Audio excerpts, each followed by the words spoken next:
Raider 150 Fi with 53,000 odo. I-refresh to. Ayan, nakakalas na.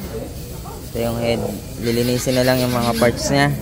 And after na ito ma-refresh, ipapa-remap niya diretso. Ang gamit niya ditong pipe is TRC. Ayan, TRC. Ayan. Tapos yung mga pipe na yan, mga iniwan ng mga bumili ng power pipe, kunin niya na po kasi baka ibenta namin yan. So, sa 53,000 odo niya, wala namang problema. Walang major na problema.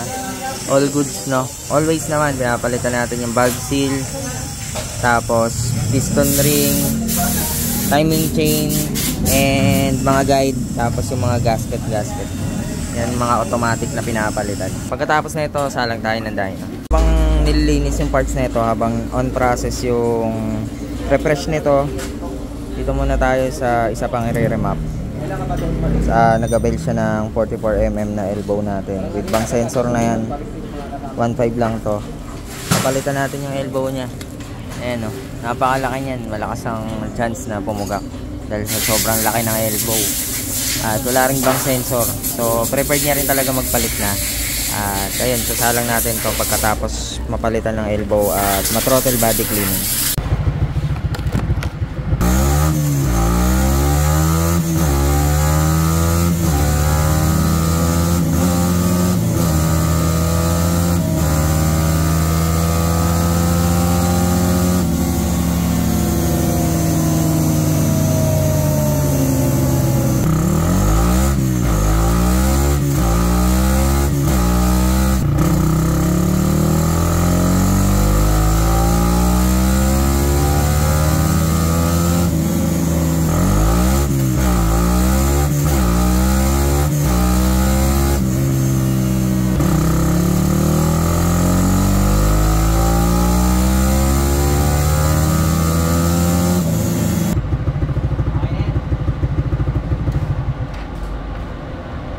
Taas ang torque, 21 horsepower.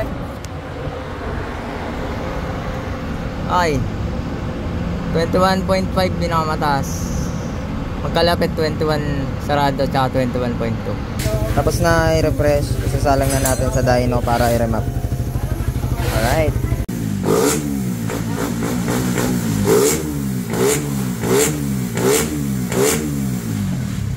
Kulang.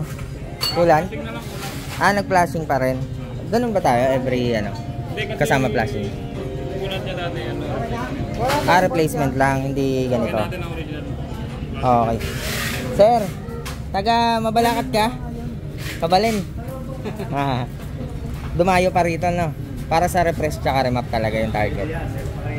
Alright. So yung ni sir kasi, yung elbow niya rito, 3RC, wala siyang bang sensor. So ang ginawa natin, pinahiram muna natin ng elbow namin na may ready na bang sensor para maito na lang. Tapos yung elbow niya na to, ibabalik na lang natin pag na-itune na. Yun, nandito na, nakasalang na sa dyno at i-remap na natin to. Babasahan muna natin ng AFR, tapos kung anong adjustment i-correct natin, then ayan, diretso na tayo kung anong resulta ng bagong refresh. Naka 10 holes pala to, so konting adjustment lang tayo sa low RPM.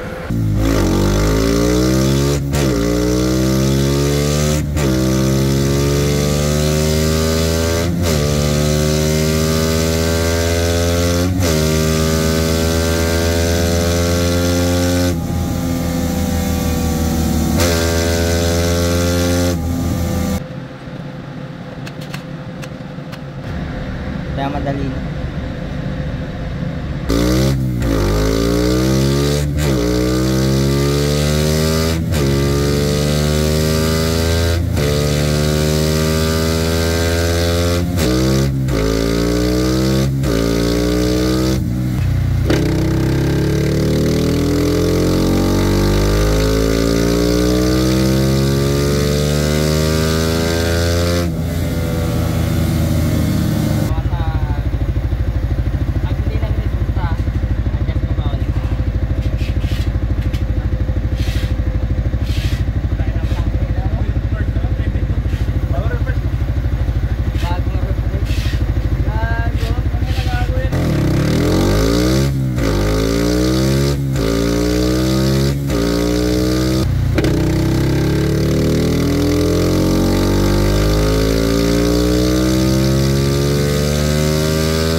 Grabe to guys. Naka 10 holes injector. Bagong refresh. Tapos bagong remap. Ayan yung resulta. 23.8 yung pinakamataas. Okay. Sa 10,000 RPM. Torque niya is 16.4. 16.2. Ayan. Magkalapit naman. Kaya dyan tayo nag-base. Dale, refresh mo daw yung motor niya, Dale. Ano yung boss? Dale, sinong gumawa niyan? Si Dale. Paparefresh ko na rin yung motor ko. Paparefresh mo? Tapos paparemap mo na. Oo. Ayos. Alright, balik na sa dati. Balik kaha ang pogi ng motor na to. Ayan. Pati elbow niya binalik na natin. So baka magtaka yung iba na remap, walang bang sensor.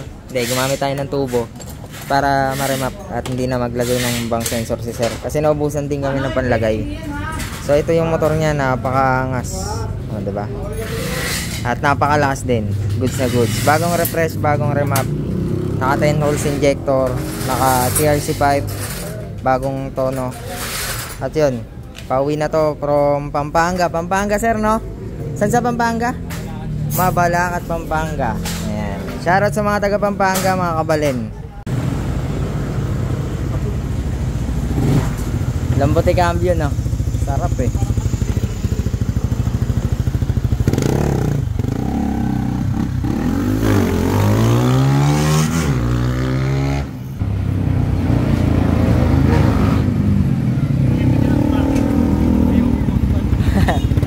Stock sprocket yan. Test drive si sir. Pakangas.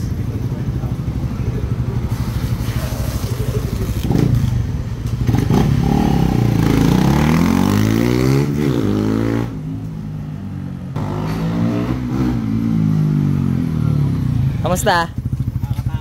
Kakatakot na? Grabe naman yun. Ayos na, ayos na.